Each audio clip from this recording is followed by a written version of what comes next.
professor adota desde o primeiro dia de aula para O mote para o debate foi a indisciplina nas escolas. Mas o convidado a dissertar na conferência realizada no auditório da Escola Secundária de Lousada acabou por expor, criticar e analisar vários dos atuais problemas com a educação em Portugal. Professor na Universidade do Minho, João Lopes apresentou uma abordagem acima de tudo realista nas possíveis soluções para a desobediência e indisciplina nas escolas. Respeitarem os outros colegas, respeitarem os professores e respeitarem o material disto. Temos uma displicência enorme mesmo em relação ao material. O material, por definição, é para estragar, até porque cria postos de trabalho. Agora, se eu der cabo disto, tenho que se comprar uma nova mesa, ali o pessoal de Passos Ferreira, se calhar tem mais trabalho. É possível. Comete-se muito aos professores, já há muitos anos, a ideia de que os professores têm que ser agentes de mudança. Mais até do que agentes de ensino, eles são agentes de mudança. Ora bem, eu pergunto-me porque é que uma classe que é relativamente privilegiada no espectro nacional, porque é que essa classe há de alguma vez ser agente de mudança? Não vai ser agente de mudança coisa nenhuma. Não é? Aliás, pode ser uma classe, mas é composta por indivíduos que seguramente têm interesses muito diferenciados. Portanto, esta ideia de que o professor vem para aqui, basicamente, é para mudar o mundo, a ideia de que o mundo há de transformar-se a partir da escola, francamente, é altamente duvidoso. Não é linear que a escolarização por si só promova o desenvolvimento. Nem sequer isso. Nem sequer isso. Há exemplos de países com níveis de escolarização milhões de vezes superiores ao nosso e muito mais atrasados. É o caso dos países de leste. Não é por acaso que o pessoal do leste chega aqui às nossas escolas e fica aterrorizado com o nível. Para eles isto é uma aberração, não é? Nem percebem, até ficam assustados com isto. No entanto, imigram para cá. Não é? Não somos nós de imigrar para lá, quando muito nós não estamos lá negócios, mas não imigramos para lá. Quais são as tarefas fundamentais que o professor faz dentro da aula? Como eu disse, tarefa fundamental é ensinar. Ensinar que tem a ver com a transmissão de conhecimentos. E até vou dizer de uma outra maneira, que é mais dura, que é uma palavra que é mais ou menos proscrita. Deve instruir. Esta palavra não se pode, não é? Não se pode dizer, não se pode dizer, mas está adaptado. É? Isto é um país livre, felizmente isto é um país livre, é um país maravilhoso, não estamos antes do 25 de Abril, mas é que agora pode-se dizer, pode-se falar à vontade. Era instruir, nós devemos instruir. Instruir. Aliás, devia acabar-se com o Ministério da Educação e, eventualmente, a substituir por alguma coisa, era por um Ministério da Instrução. Porque a educação é para casa. Como? Já foi. Mas era nos outros moldes que nós não queremos mais. Nós queremos mais disso. Há uma outra coisa muito importante que os professores têm que fazer nas aulas, que é gerir. Qual é a grande dificuldade que tem a ver com a disciplina? A grande dificuldade é que nós estamos a ensinar um grupo. O problema é esse. Quando o ensino é tutorial, um para um, como era há muitos anos atrás, não é? Os filhos dos nobres normalmente eram educados por uma pessoa, um preceptor. Não é? Ou então, na Idade Média, ou até muito antes, na Idade Média, na Grécia, fazia-se aquele ensino peripatético. Hoje deixou de ser peripatético, é só patético.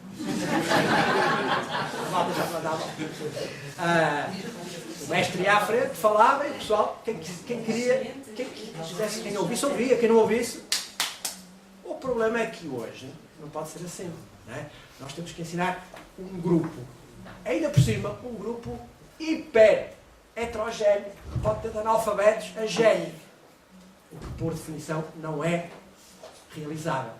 Esta questão da gestão é uma questão importante. Quando eu andava no liceu, esta questão da gestão praticamente não se colocava. Não era preciso. Porquê? Porque quando eu andei no liceu, eu andei na escola primária no século XIV. Mais dia, menos dia, no século XIV. E então, é assim, até ao fim da primeira classe chumbavam 20%. E depois até ao final da escola primária, 50% ou 60% eram literalmente varridos. Mas varridos, saíam. Depois havia a escola técnica e o liceu. Não devem dizer que sim, porque se disserem que sim, isso quer dizer que também são antigos. E para o liceu onde eu andei, só iam aqueles que aprendiam apesar de terem professores. E, portanto, não fazia grande sentido, para dizer que não fazia nenhum sentido, estar a falar de questões de organização e gestão de sala de aula. Não é? A organização e gestão de sala de aula era resolvida em 3 tempos. O ensino é uma atividade cultural. Não vou dizer onde é que se quer chegar com isto.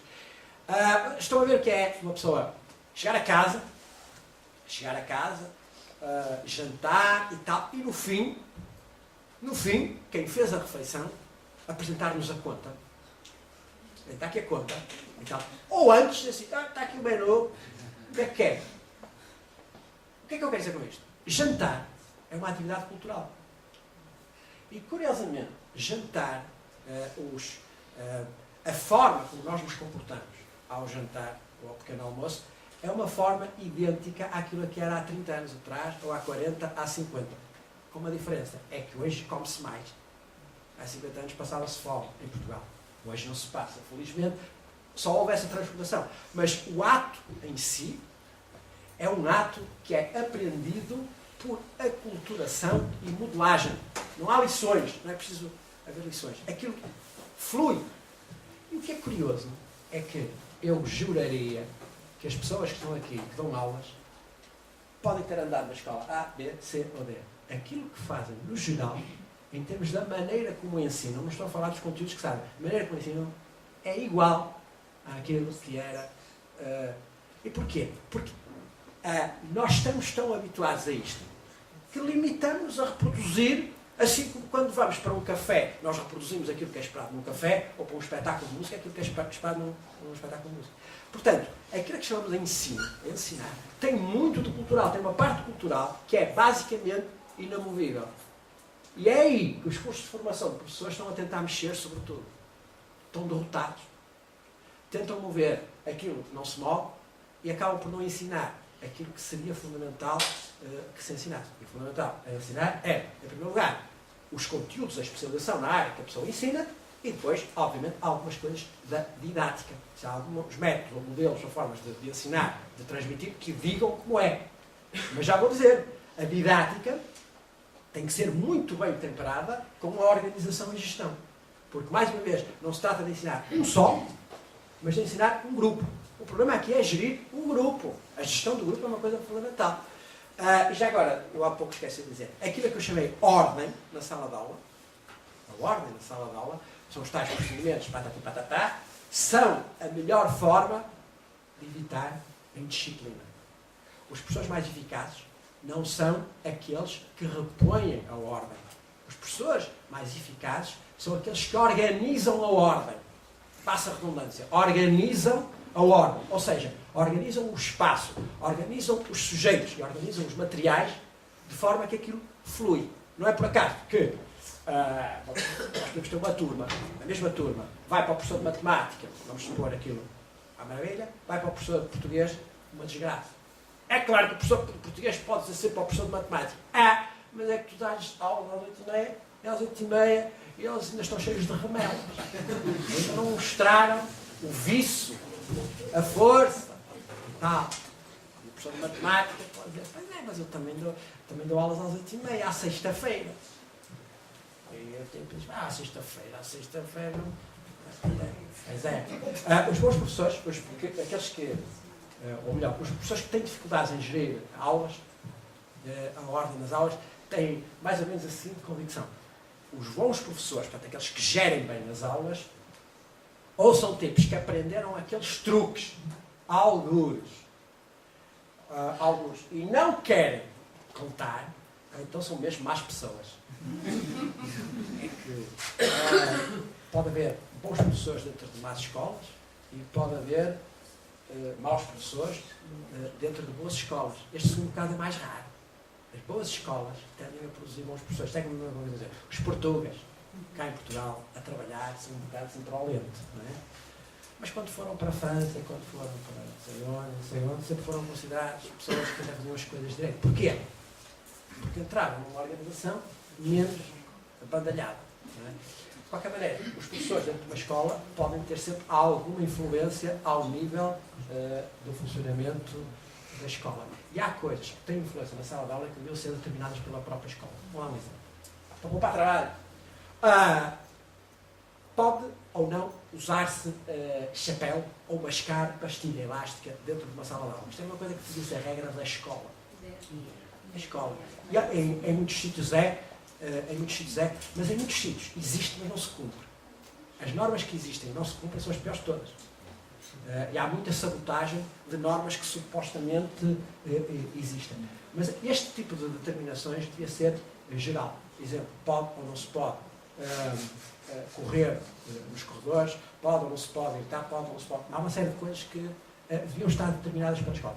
Aqui há tempos foi uma escola, aí num sítio, estacionei o carro. Quando estacionei o carro, comecei assim a ouvir uma coisa que oscilava entre o terremoto, o maremoto, a trovoada e uma boate nas piores noites.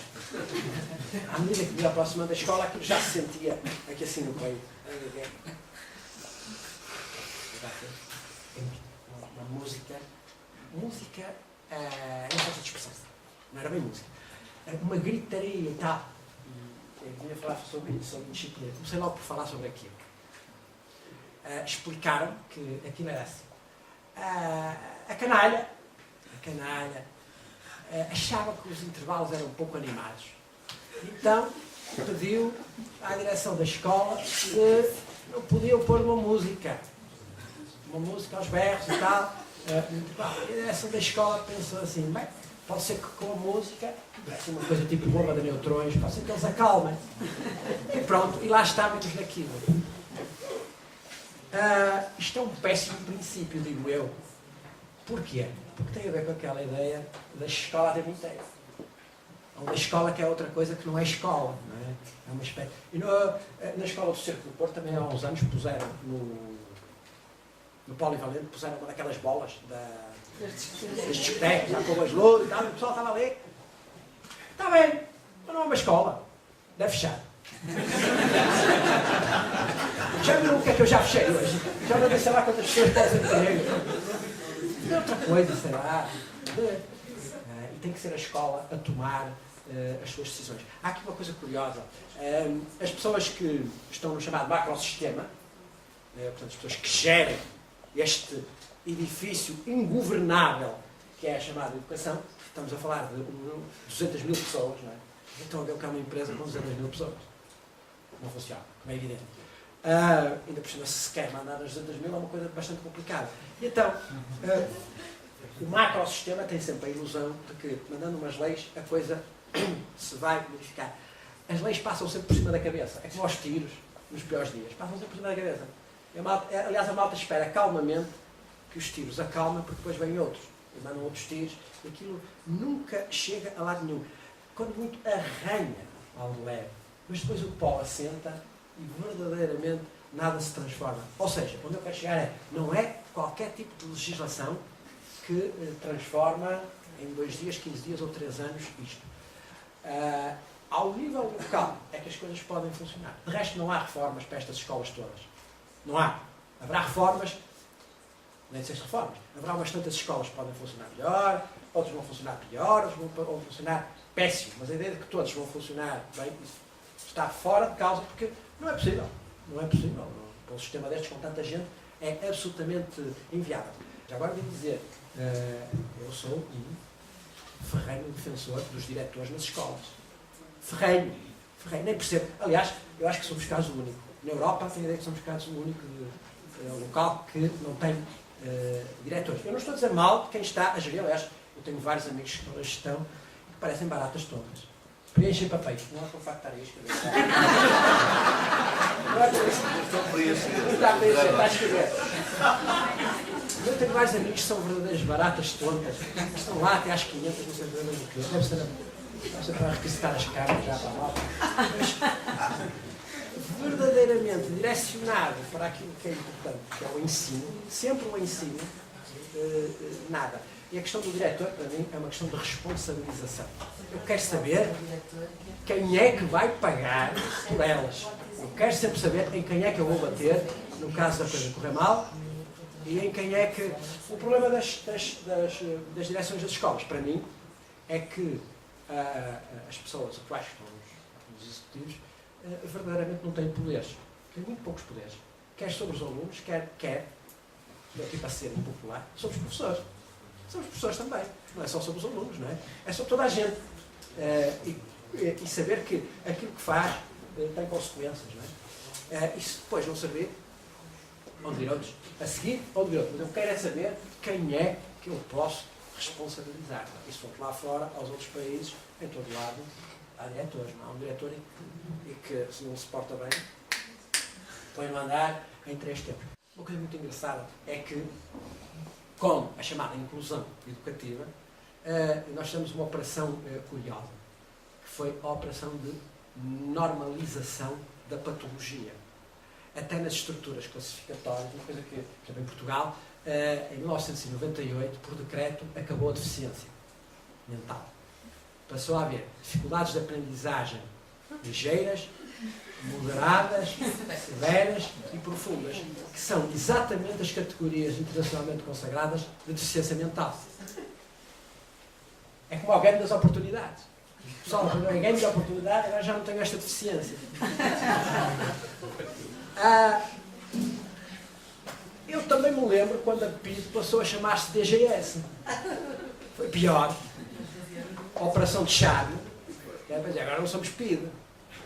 Quer dizer, torturamos, matamos e batemos, mas somos DGS. Somos da segurança. É para a tua segurança que já vais dar uma cabeçada. E agora vais ficar aí 24 horas de pé para a tua segurança. Etc, etc. Esta cosmética dos nomes é absolutamente caricata. Estas pessoas têm deficiências e o facto de terem deficiências deve levar-nos a fornecer-lhes recursos e instrumentos diferentes daqueles que são fornecidos para os outros. Isto é elementar. O que quer dizer que só por delírio é que eu posso dizer que há um deficiente mental severo que está no 8º ano. Isto é um delírio. Então, quase tão delírio, mas é que eu digo que já tenho o 12º ano, não sei o quê. Não tem. Porque não tem. E acabar com estas categorias de patologias é a mesma coisa que dizer assim. Toda a gente entende isto. Se qualquer pessoa que está aqui tiver um problema, pode ser um problema de saúde, pode ser um problema relacional, pode ser o que é que as pessoas fazem. Não quero saber. Não quero saber, nem tenho. Má política. Não é? Meter a cabeça, como faz a avestruz, debaixo da terra, é um problema. Porque quando a cabeça sai, o problema já não é um problema, é um problemão. E é assim, as coisas crescem. Bom, então, esta ideia de que, se eu disser que não há categorias de patologia, extingue a patologia, não leva a lado nenhum. Porque um dos princípios importantes da inclusão é que as pessoas têm, toda a gente já ouviu esta expressão, toda a gente tem necessidades educativas especiais. Esta era uma ideia que, de defesa dos direitos dos deficientes, que permitia aproximá-los, digamos assim, entre aspas, da normalidade, em termos de direitos. Aproximá-los da normalidade. O problema é este. Quando eu digo todos temos necessidades educativas especiais, o correlato é ninguém tem necessidades educativas especiais. E se ninguém tem as necessidades educativas especiais, então eu não preciso dar nada especial para os deficientes. Ora bem, então acabamos com as categorias, não há deficiências, não há nada. Mas depois ficamos com saudades. Notoriamente ficamos com saudades. E começamos a inventar uns nomes para aqueles a quem não ensinamos. Começamos a inventar os nomes como umas dislexias, umas diz isto, e umas diz aquilo, que são uns disparados. São disparados. Pegamos, é assim, aqueles não são categorizáveis, então vamos para os normais e vamos parti-los em fatias. E as pessoas até ficam a acreditar que a dislexia é uma doença que dá na cabeça e até já há quem tenha encontrado o ponto ou os pontos da cabeça em que dá. É muito interessante. É uma operação extraordinária. Lamento muito Mas aquilo que muitos alunos não sabem é ler. Nem escrever. Escrever também não vamos exigir demais. Mas já me disse. Nem ler, nem escrever. E não leem, nem escrevem. Não leem, nem escrevem por 2 ou 3 razões básicas. A primeira é porque nós não ligamos nada a isso. Nós não ligamos nada a isso. A segunda é porque acreditamos nisso. Acreditamos que há doenças que levam a que as pessoas não aprendam. Mas também não acreditamos muito que essa aprendizagem seja absolutamente indispensável. Em terceiro lugar, last but not least, não treinamos o devido tempo, porque andamos envolvidos em tudo e mais alguma coisa. Eles passam aqui o dia inteiro. E eu pergunto-me como é que há tantos, eu sei não, como é que há tantos que chegam à 4ª classe e ainda não perceberam, não sabem ou não conseguem aplicar a regra do transporte numa soma, numa multiplicação, numa situação. Não é por estar no meio de livros ou com livros encostados à cabeça que eu aprendo a ler. Só há uma maneira de aprender a ler. É ensinarem as regras de correspondência entre os grafemas e os fonemas e depois, outra palavra impopular que não se pode dizer, obrigarem-me a repetir aquilo N vezes até eu me tornar fluente. É a coisa mais bonita que eu posso fazer a um sujeito. É obrigá-lo a saber ler. Porque acredito que uma pessoa que saiba ler é uma pessoa que salta um patamar na sua promoção pessoal. Dá um salto para uma outra galáxia. É um mundo que se lhe abre. Mas não basta reconhecer as letras. Tem que se ser fluente. E já não vou falar para aqui, não vou dizer que ainda por cima teríamos que ter pessoas motivadas para a leitura. Isso já é só para uma pequena porcentagem. No entanto, deixem-me que lhes diga o seguinte, a propósito desta coisa da patologização dos normais. A distribuição da nossa competência na leitura, no cálculo, na escrita, patatê, patatá, no conhecimento em geral, tem uma distribuição assim. Isto não é um monte de Sinai. É uma curva normal, ou curva legal. Tem uma distribuição normal. Não há aqui quebras. Estes tipos são doentes, aqueles não são doentes. Não. Nós estamos distribuídos, tal como estamos distribuídos, em relação ao basquetebol. Há aqui alguém que sabe jogar basquete? Ninguém. Não há um único. Mais ou menos. Eu também. Eu joguei. Ora, portanto, os outros todos são desbasquetebolistas. Lamento muito, mas a partir de hoje sabem que têm essa doença.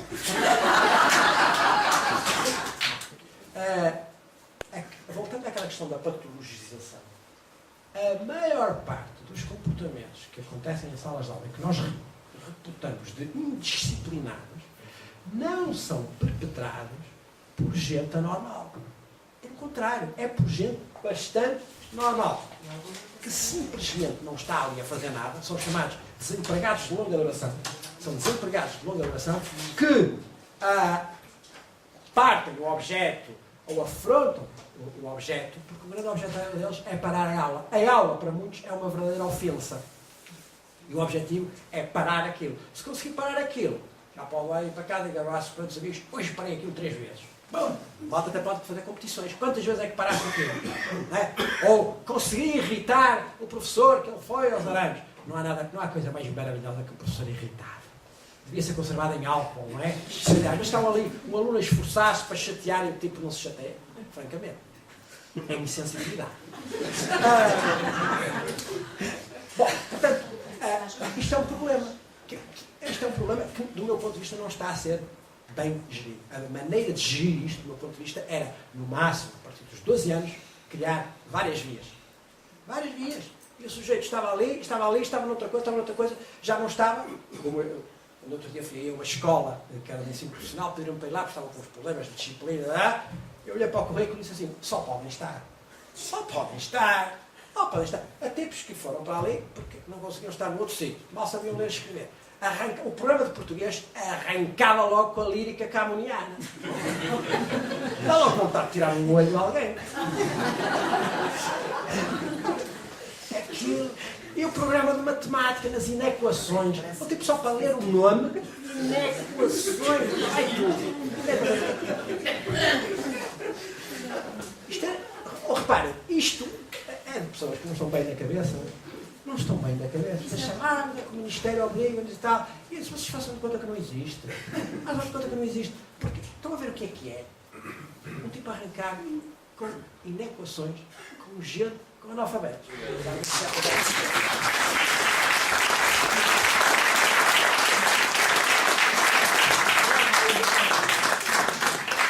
A indisciplina é, antes de mais, um fruto da nossa incapacidade para colocar um número suficiente de alunos a ler, escrever e contar e, portanto, depois poder prosseguir estudos. Esses alunos são sempre uma ameaça para a disciplina nas salas de aula. E depois porque também, eventualmente, algumas leis, normas, regulamentos e formas de atuação da organização escolar acabam por não funcionar bem e, de certa forma, serem incentivadores da indisciplina. Aquilo que nós não ensinarmos hoje aos sujeitos, não é certo que amanhã eles tenham alguma vontade em querer aprender. Quando muito querem receber um diploma com facilidade. E, finalmente, porque de alguma forma estamos a mostrar às pessoas que o esforço hoje não vale a pena. Porque amanhã, eventualmente, poderá haver sempre hipótese, através de um outro esquema, uma outra forma, conseguir obter um diploma que não a formação. Nunca a formação. A formação passa a não ser possível. Mas um diploma, são duas coisas diferentes. Uma coisa é o nível de formação da pessoa, outra coisa é o diploma que recebe. São duas coisas bem diferentes. Em alguns locais, em algumas escolas, poderão corresponder, mas se calhar em muitos outros não correspondem mesmo. Da conferência, aberta à participação de professores e alunos, pretendeu-se sensibilizar a comunidade escolar para os problemas ao nível da formação, tanto de estudantes como de professores, particularmente os problemas que têm sido mais mediatizados.